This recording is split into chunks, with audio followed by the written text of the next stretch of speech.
알프레드는 바로 그녀의 뒤에 서서 그 어마어마한 물건을 손으로 쥐더니 내가 조금 전에 봤던 2개의 입술 사이로 집어넣으려 했다. 베르타는 전혀 주저하지 않고 그 부분을 가능한 한 크게 벌리고 끝내 괴물 같아 보이던 그 길고 두꺼운 물건을 빨아들였다. 그것은 거침없이 쑥 들어가더니 완전히 모습을 감추었다. 작지 규방의 일부 발췌무늬. 사랑은 나이를 묻지 않는다. 외로움을 견딘 사람만이 알 수 있는 따뜻함이 있다. 우리 모두에게 다시 사랑할 용기가 있기를. 미나는 창밖을 내다보았다. 가을비가 추적추적 내리는 오후 회사 복도는 퇴근을 서두르는 직원들로 붐볐다. 45세, 이혼한 지 10년째 되는 해였다. 그녀는 과장 직함을 달고 있었고 이 회사에서만 15년을 일했다. 성실하고 책임감 있다는 평가를 받았지만 퇴근 후 돌아갈 집에는 아무도 없었다. 엘리베이터 앞에서 미나는 형부와 마주쳤다. 정우. 55세의 그는 부장 직함으로 같은 회사 영업부서를 이끌고 있었다. 언니가 세상을 떠난 지 5년. 그동안 두 사람은 회사에서 가끔 마주치면 예의 바른 인사만 나눴다. 먼저 가세요. 아니, 같이 타죠. 어색한 침묵이 엘리베이터 안을 채웠다. 미나의 인생은 언제부턴가 멈춰 있었다. 29에 결혼했고 35에 이혼했다. 남편의 외도였다. 아이가 없었던 게 다행이었을까? 불행이었을까? 이혼 후 그녀는 일에 매달렸다. 승진했고 인정받았고 혼자 살아가는데 익숙해졌다. 주말이면 집 근처 카페에 앉아 책을 읽거나 드라마를 정주행했다. 외롭지 않다고 스스로를 설득했다. 정우의 삶도 크게 다르지 않았다. 아내 수진, 미나의 언니는 5년 전 갑작스러운 사고로 세상을 떠났다. 그날 이후 그의 시간도 멈췄다. 집은 여전히 아내가 정리해둔 그대로였고 주말이면 혼자 소주 한 잔을 기울이며 TV를 켜두기만 했다. 자식이 없던 부부였기에 이제 그는 진짜 혼자였다. 회사 동료들이 재혼을 권했지만 그는 고개를 저었다. 사랑은 한 번이면 충분하다고 생각했다. 두 사람은 같은 회사에 다니면서도 서로를 의식하지 않았다. 아니, 의식하지 않으려 애썼다. 정우에게 미나는 죽은 아내의 동생일 뿐이었고 미나에게 정우는 언니의 남편이었던 사람일 뿐이었다. 명절 때도 서로 연락하지 않았다. 언니가 떠난 후 두 사람을 이어주던 끈도 함께 끊어진 것 같았다. 로비에 내려선 미나는 우산을 꺼내 펼쳤다. 정우는 우산 없이 비를 맞을 준비를 하는 듯 넥타이를 풀고 있었다. 미나는 그의 모습을 보다가 무심코 입을 열었다. 형부 우산 없으세요? 아, 괜찮아.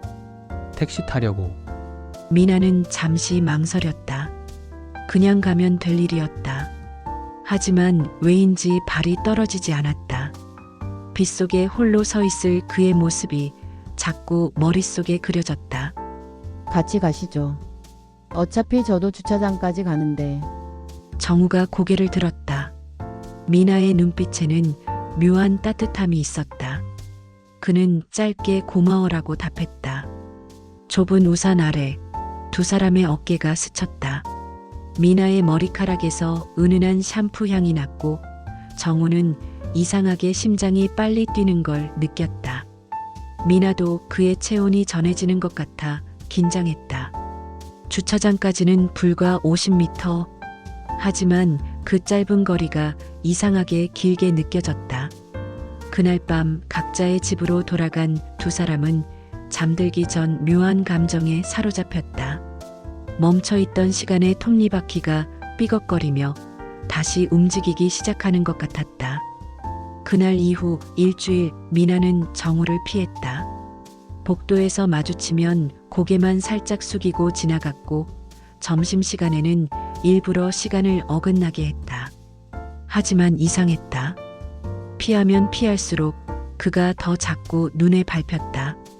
회의실 유리창 너머로 보이는 그의 뒷모습, 복사기 앞에 놓인 그의 머그컵, 심지어 복도에 남은 그의 발소리까지.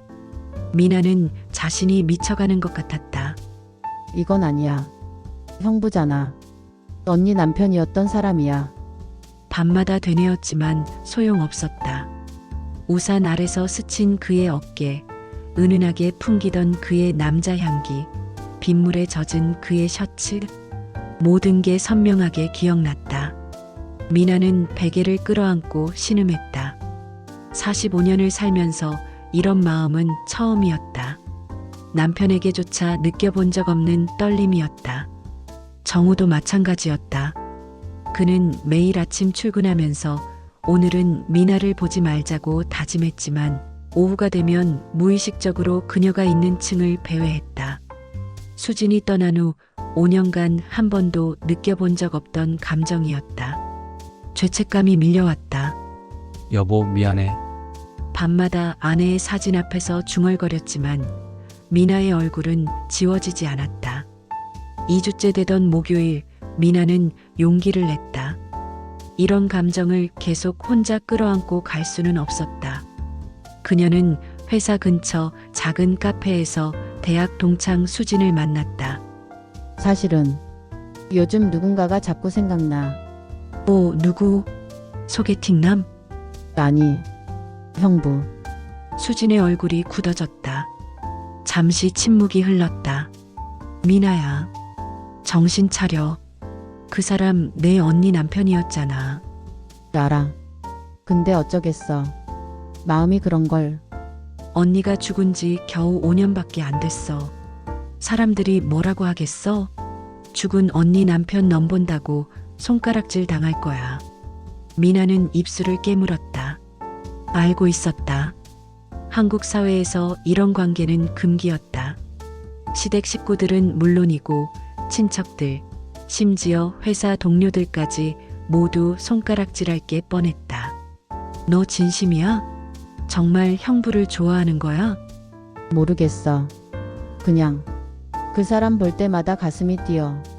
10년 만에 처음 느끼는 감정이야. 그래도 안 돼. 내가 나중에 후회할 거야. 그리고 형부도 마찬가지일 거야. 죽은 아내 생각하면 평생 죄책감에 시달릴걸. 수진의 말이 비수처럼 꽂혔다. 맞는 말이었다. 미나는 커피잔을 들어 한 모금 마셨다. 쓰디쓴 맛이 입안에 퍼졌다. 같은 시각 정우는 대학 동기 재영과 술잔을 기울이고 있었다. 형, 요즘 표정이 왜 그래? 무슨 일 있어? 재현아, 나 미친 것 같아. 왜? 무슨 일인데? 처제가 자꾸 눈에 밟혀. 재현이 소주잔을 내려놓으며 눈을 크게 떴다. 형수 동생? 미친. 그건 진짜 아니지. 알아. 나도 알아. 근데 어쩌겠어. 밤마다 그의 생각이 나. 형, 정신 차려. 형수님이 살아계시면 뭐라고 하시겠어? 그리고 처제도 마찬가지야. 사람들이 가만 안 둘 거야. 형수 제사 때 뭐라고 하겠어? 정우는 소주를 단숨에 들이켰다. 재현의 말이 칼처럼 가슴을 찔렀다. 제사. 그렇다. 매년 아내의 제삿날이면 처가 식구들이 모였다. 만약 미나와 무슨 일이라도 생긴다면 그들 앞에 어떻게 서겠는가. 근데 형수님은 형이 행복하길 바라지 않았을까? 그건 모르겠어. 하지만 형수 동생이랑은 안 될 거야. 그건 아니지. 주말이 왔다. 미나는 혼자 한강변을 걸었다. 가을바람이 차갑게 뺨을 스쳤다. 그녀는 멈춰서서 강물을 바라보았다. 수진의 말이 계속 머릿속을 맴돌았다. 죽은 언니 남편 넘본다고 손가락질 당할 거야. 맞는 말이었다. 하지만 가슴 한편에서는 다른 목소리가 들렸다. 그래도 이대로 평생 혼자 살 거야. 45살이야. 마지막 기회일지도 몰라. 미나는 핸드폰을 꺼내 정우의 번호를 한참 바라보았다. 손가락이 떨렸다. 그녀는 천천히 메시지를 작성하기 시작했다. 그리고 지웠다. 다시 썼다. 또 지웠다. 결국 그녀는 짧은 문장 하나를 보냈다. 형부 월요일 점심 같이 드실 수 있으세요? 전송 버튼을 누르는 순간 미나의 심장이 미친 듯이 뛰었다. 돌이킬 수 없는 강을 건너는 기분이었다. 10분 후 핸드폰이 울렸다. 그러자 단 3글자였지만 미나는 그 안에 담긴 무게를 느낄 수 있었다. 정우도 같은 고민을 하고 있었다. 같은 갈등에 시달리고 있었다. 두 사람은 각자의 집에서 같은 밤하늘을 바라보며 잠들지 못했다. 월요일이 두렵기도 하고 기다려지기도 했다. 금지된 마음은 이렇게 깊어져만 갔다. 월요일 점심, 두 사람은 회사에서 20분 거리의 한적한 한정식 집에서 마주 앉았다. 누구에게도 들키고 싶지 않은 마음이었다. 처음에는 어색한 침묵만 흘렀다. 반찬을 집는 손길, 국을 뜨는 소리, 숨소리까지 모든 게 신경 쓰였다. 요즘 잠이 안 와. 정우가 먼저 입을 열었다. 미나도 고개를 끄덕였다. 저도요. 그렇게 시작된 점심 약속은 일주일에 2번, 그리고 3번으로 늘어났다. 두 사람은 회사 이야기, 일상 이야기를 나누다가 점점 더 깊은 이야기를 하기 시작했다. 외로웠던 지난 시간들, 혼자 견뎌야 했던 밤들, 누구에게도 말하지 못했던 마음들. 11월 어느 금요일 밤 회사에는 두 사람만 남아 있었다. 야근을 하던 미나는 보고서를 들고 정우의 자리로 갔다. 결제를 받아야 했다. 형광등 아래 나란히 서서 서류를 검토하는 동안 두 사람의 손이 스쳤다. 순간 미나가 떨렸고 정우는 그녀의 손을 잡았다. 미나야, 호칭이 바뀌어 있었다. 언제부턴가 처제가 아니라 미나였다. 그녀는 고개를 들어 그를 바라보았다. 정우의 눈빛에는 더 이상 망설임이 없었다. 그는 천천히 그녀를 끌어안았다. 미나는 저항하지 않았다. 아니, 할 수 없었다. 5년, 10년 동안 억눌러 왔던 외로움이 한순간에 무너져 내렸다. 그날 밤 두 사람은 정우의 원룸 오피스텔로 갔다. 아무 말도 없었다. 하지만 모든 게 자연스러웠다. 옷을 벗기는 손길, 뜨거운 입맞춤, 서로를 끌어안는 팔. 중년의 육체는 젊은이들처럼 격렬하지 않았지만 그보다 더 깊고 절실했다. 미나는 10년 만에, 정우는 5년 만에 누군가의 체온을 느꼈다. 그들은 새벽까지 서로를 안고 있었다. 다음 날 아침 미나는 먼저 눈을 떴다. 옆에 누운 정우의 얼굴을 바라보다가 문득 현실이 밀려왔다. 내가 무슨 짓을 한 거지? 그녀는 조용히 옷을 챙겨 입고 오피스텔을 나왔다. 택시 안에서 눈물이 쏟아졌다. 행복했지만 동시에 무서웠다. 언니 얼굴이 떠올랐다. 일주일 동안 두 사람은 서로를 피했다. 하지만 금요일 저녁 정우가 먼저 문자를 보냈다. 미안해. 내가 경솔했어. 미나는 답장을 보냈다. 아니에요. 저도 원했어요. 그날 밤 두 사람은 다시 만났다. 그리고 또다시 선을 넘었다. 이번엔 죄책감보다 그리움이 더 컸다. 일주일에 한 번 두 사람은 조용히 만나 밤을 보냈다. 회사에서는 여전히 부장과 과장으로 지냈지만 밤에는 남자와 여자였다. 하지만 비밀은 오래가지 않았다. 12월 초 회사 경리과 김 대리가 두 사람이 함께 있는 모습을 목격했다. 주말 저녁 회사 근처 호텔 커피숍에서였다. 월요일 아침 소문이 퍼졌다. 정 부장이랑 미나 과장이 사귄대. 설마 둘이 처남매 사이 아냐? 그러니까 더 문제지. 형수 죽은 지 몇 년이나 됐다고. 복도에서 수군거리는 소리가 들렸다. 미나는 화장실에 숨어 울었다. 정우는 회의 내내 집중할 수 없었다. 그날 저녁 미나에게 전화가 왔다. 언니의 시동생, 그러니까 정우의 남동생이었다. 소문 들었습니다. 형하고 그게 사실입니까? 미나는 아무 말도 할 수 없었다. 목소리가 떨렸다. 형수님, 우리 형은 제 친형입니다. 근데 죽은 형수님 생각은 안 하십니까? 형수님이 동서를. 이건 아니지 않습니까? 전화를 끄는 미나는 바닥에 주저앉았다. 정우에게도 비슷한 전화가 왔다. 아내 수진의 고모였다. 정우야, 내가 외롭고 힘든 건 이해한다. 재혼해도 된다. 근데 왜 하필 수진이 동생이냐? 수진이가 눈을 감고도 못 감겠다. 그날 밤 두 사람은 한강변 벤치에서 만났다. 차가운 바람이 불었다. 한참 동안 아무 말이 없었다. 이제 그만하자. 정우가 먼저 입을 열었다. 미나는 눈물을 삼켰다. 우리가 잘못한 거 맞아. 언니를 배신한 거야. 아니야.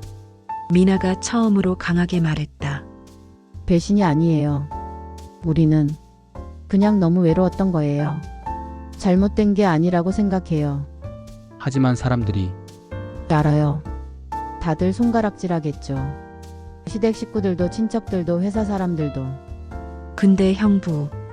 미나는 정우의 손을 잡았다. 우리 인생이잖아요. 언니도 그 누구도 대신 살아줄 수 없어요. 저는 형부 없이 다시 10년을 혼자 살 자신이 없어요. 정우는 미나를 바라보았다. 그녀의 눈에는 눈물이 고여 있었지만 동시에 단단한 결심이 보였다. 그는 깨달았다. 죽은 아내는 돌아오지 않는다. 그리고 남은 인생은 자신의 것이다. 조금만 시간을 줘. 내가 동생들을 설득할게. 고모님께도 말씀드릴게. 제대로 하자. 숨어서가 아니라. 미나가 고개를 끄덕였다. 두 사람은 차갑게 식은 손을 꼭 잡았다. 앞으로 가야 할 길이 험난할 것을 알았다. 하지만 이제 혼자가 아니었다. 겨울 한강의 차가운 바람 속에서 두 사람은 처음으로 진짜 사랑을 확인했다. 한강변에서의 결심 이후 정우는 먼저 움직였다. 12월 중순 그는 동생 정민을 따로 불러냈다. 을지로의 오래된 선술집. 두 형제는 마주 앉았다. 정우는 소주를 한 잔 마시고 천천히 입을 열었다. 정민아, 형이 미나를 사랑한다. 동생은 잔을 내려놓으며 한숨을 쉬었다. 형, 그게 말이 돼? 형수님 동생을. 알아. 말이 안 된다는 거. 근데 형도 어쩔 수 없어. 5년 동안 혼자 살았어. 형수 옷장도 못 열어봤고 방도 그대로 뒀어. 근데 정민아, 형은 아직 55이야. 앞으로 20년, 30년을 더 살아야 해. 정민은 형의 눈을 바라보았다. 그 안에 절실함이 보였다. 형수님이 뭐라고 하실까? 형수가 날 사랑했다면 내가 행복하길 바랐을 거야. 죽은 사람 위해서 산 사람이 평생 불행하게 사는 게 추모는 아니잖아. 정민은 긴 침묵 끝에 고개를 끄덕였다. 알겠습니다, 형. 그래도 시간 좀 주세요. 고모님들 설득하는 게 쉽지 않을 겁니다. 미나도 용기를 냈다. 그녀는 언니의 제삿날을 앞두고 언니 산소를 찾았다. 혼자였다. 무덤 앞에 앉아 한참을 울었다. 언니, 미안해. 근데 나도 너무 외로웠어. 10년 동안 혼자 살았어.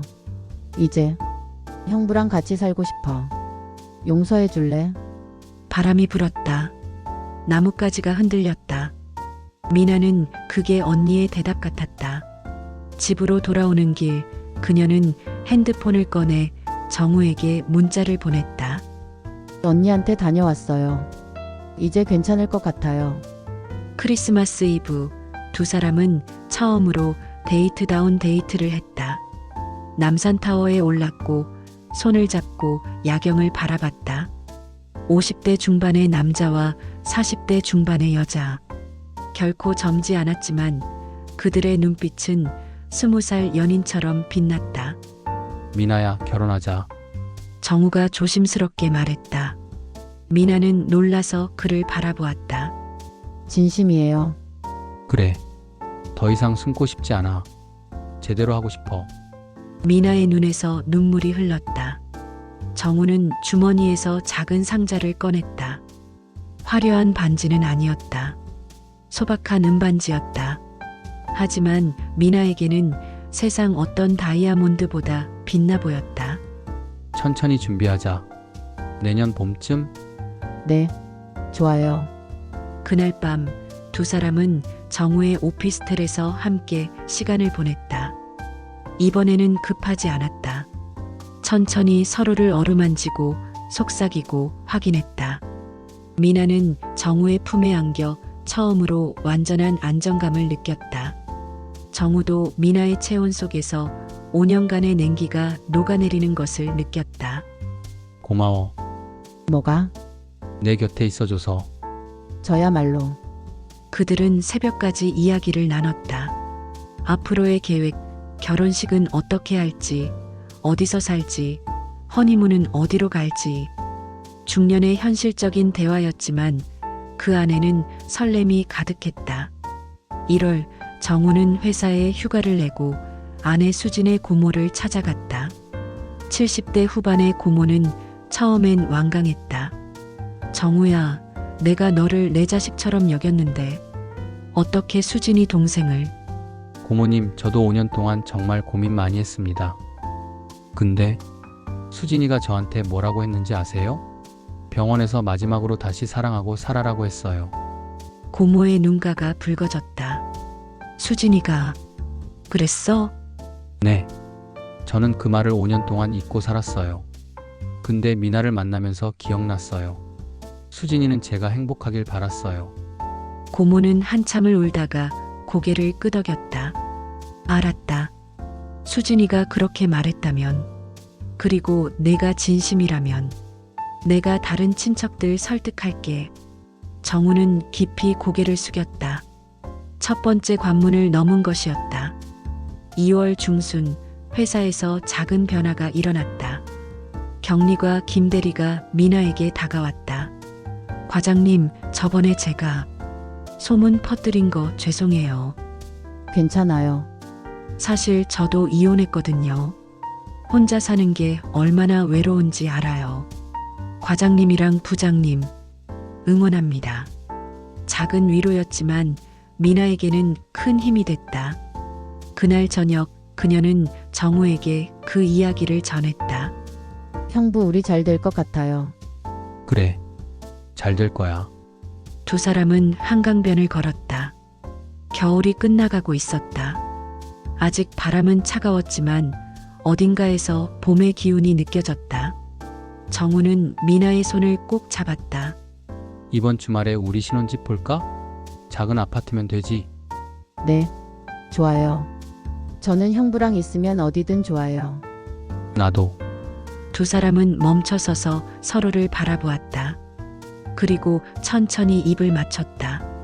한강의 차가운 바람도 지나가는 사람들의 시선도 이제 두렵지 않았다. 55세와 45세, 늦은 나이에 찾아온 사랑이었지만 그래서 더 소중했다. 그들은 알고 있었다. 앞으로도 편견과 싸워야 하고 주변을 설득해야 하고 때로는 상처도 받을 것이다. 하지만 이제 혼자가 아니었다. 강물은 조용히 흘러갔다. 두 사람의 그림자가 겹쳐져 하나가 되었다. 봄이 오고 있었다. 4월 셋째 주 토요일, 서울 외곽의 작은 웨딩홀. 화려하지 않은 소박한 결혼식이었다. 하객은 50명 남짓. 회사 동료들, 가까운 친구들, 그리고 양가 가족 몇몇. 정우의 동생 정민이 주례를 섰다. 오늘 이 자리는 특별합니다. 두 분은 젊은 나이에 만난 연인이 아닙니다. 인생의 아픔을 겪고 외로움을 견디고 그 끝에서 서로를 발견한 분들입니다. 미나는 순백의 원피스를 입고 있었다. 화려한 웨딩드레스는 아니었지만 45세의 그녀에게 가장 잘 어울리는 옷이었다. 정우는 네이비 정장 차림이었다. 55세의 나이에도 여전히 단정하고 의젓했다. 신랑 신부에게 이 결혼은 단순한 재혼이 아닙니다. 다시 사랑할 용기, 다시 믿을 용기, 그리고 함께 늙어갈 용기를 내는 것입니다. 객석 뒤편에는 수진의 영정 사진이 조용히 놓여 있었다. 미나가 직접 준비한 것이었다. 언니도 이 자리를 함께하길 바라는 마음이었다. 수진의 고모는 그 사진을 보며 눈물을 닦았다. 신랑 정우 씨, 신부 미나 씨를 평생 사랑하고 아끼겠습니까? 네, 그렇게 하겠습니다. 정우의 목소리가 떨렸다. 5년 전 아내를 떠나보낸 후 다시는 느낄 수 없으리라 생각했던 감정이었다. 신부 미나 씨, 신랑 정우 씨를 평생 사랑하고 아끼겠습니까? 네, 그렇게 하겠습니다. 미나의 눈에서 눈물이 흘렀다. 10년의 이혼 생활, 그 긴 외로움의 끝에서 찾은 사랑이었다. 피로 연장, 회사 선배인 김상무가 축사를 했다. 처음 두 분 소식을 들었을 때 솔직히 걱정했습니다. 세상의 시선이 곱지만은 않을 거라고 생각했죠. 하지만 지켜보니 알겠더군요. 진심은 통한다는 걸. 두 분의 용기에 박수를 보냅니다. 박수가 터져 나왔다. 경리과 김대리가 벌떡 일어나 큰 소리로 외쳤다. 과장님, 아니 사모님, 행복하세요. 웃음이 퍼졌다. 딱딱했던 분위기가 따뜻해졌다. 식이 끝나고 두 사람은 잠시 밖으로 나왔다. 웨딩홀 정원에는 벚꽃이 흩날리고 있었다. 정우는 미나의 손을 잡았다. 힘들었지? 아니에요. 행복해요. 앞으로도 힘든 일이 있을 거야. 사람들 말도 있을 거고. 알아요. 근데 괜찮아요. 형부가 있잖아요. 정우는 미나를 끌어안았다. 벚꽃잎이 두 사람 위로 떨어졌다. 고마워. 내 곁에 와줘서. 저야말로. 그날 오후 두 사람은 함께 수진의 산소를 찾았다. 결혼식 부케를 들고 미나는 무덤 앞에 꽃을 놓고 절을 했다. 정우도 함께 절했다. 언니 행복할게. 걱정 마. 바람이 불었다. 따뜻한 봄바람이었다. 두 사람은 오랜 시간 무덤 앞에 앉아 있었다. 이제 죄책감이 아니라 감사함이었다. 수진이 두 사람을 이어준 것 같았다. 5월 두 사람은 제주도로 소박한 신혼여행을 떠났다. 젊은이들처럼 액티비티를 즐기지는 못했지만 해변을 걸으며 손을 잡고 맛있는 음식을 먹으며 호텔방에서 밤새 이야기를 나눴다. 55세와 45세, 늦은 신혼여행이었지만 그래서 더 소중했다. 미나야, 후회 안 해? 전혀요. 형부는 나도. 정우는 미나의 이마에 입을 맞췄다. 파도 소리가 들렸다. 밤은 깊었지만 두 사람의 미래는 밝았다. 6월 두 사람은 새 아파트로 이사했다. 크지 않은 30평대 아파트였지만 두 사람에게는 완벽했다. 주말마다 함께 장을 보고 함께 요리하고 함께 TV를 봤다. 평범한 일상이었지만 그 평범함이 두 사람에게는 기적 같았다. 어느 일요일 오후 두 사람은 거실 소파에 나란히 앉아 있었다. TV에서는 오래된 영화가 흘러나왔다. 미나는 정우의 어깨에 머리를 기대었다. 형부 행복해요. 나도. 10년 전에는 상상도 못했어요. 내가 다시 이렇게 행복할 수 있다는 걸. 나도 마찬가지야. 5년 동안 그냥 하루하루 견디기만 했는데. 미나는 정우의 손을 잡았다. 주름진 손이었지만 따뜻했다. 형부 우리 오래오래 함께 살아요. 그래. 함께 늙자. 창밖으로 여름 햇살이 쏟아져 들어왔다. 거실에 놓인 화분에서는 작은 꽃이 피어나고 있었다. 생명은 계속되고 사랑도 계속된다. 사람들은 말했다. 죽은 사람을 배신했다고, 처남매끼리 어떻게 그럴 수 있냐고. 하지만 정우와 미나는 알았다. 사랑은 배신이 아니라는 것을. 죽은 사람도 산 사람도 모두 행복하길 바란다는 것을. 55세와 45세에 찾은 사랑. 늦었지만 아니 늦었기에 더 절실하고 소중한 사랑. 두 사람은 손을 맞잡고 앞으로 나아갔다. 얼마나 많은 시간이 남았는지는 아무도 모른다. 하지만 남은 시간이 얼마든 함께라면 충분했다. 저녁 노을이 거실을 붉게 물들였다. 정우는 미나를 끌어안았다. 미나는 그의 품에 안겨 눈을 감았다. 인생의 가을에 찾아온 봄. 두 사람의 늦은 계절은 이제 막 시작이었다. 황홀한 청춘을 시청해 주신 것 감사드리며 환영합니다. 저는 이 채널을 통해 시청자분들의 사랑에 대한 이야기를 나누려고 합니다. 그리고 여러분의 구독과 좋아요는 저에게 큰 힘이 됩니다. 당신의 소중한 시간을 위해 저의 영상으로 가치를 증명해 보이겠습니다. 부자 되시고 행복하세요.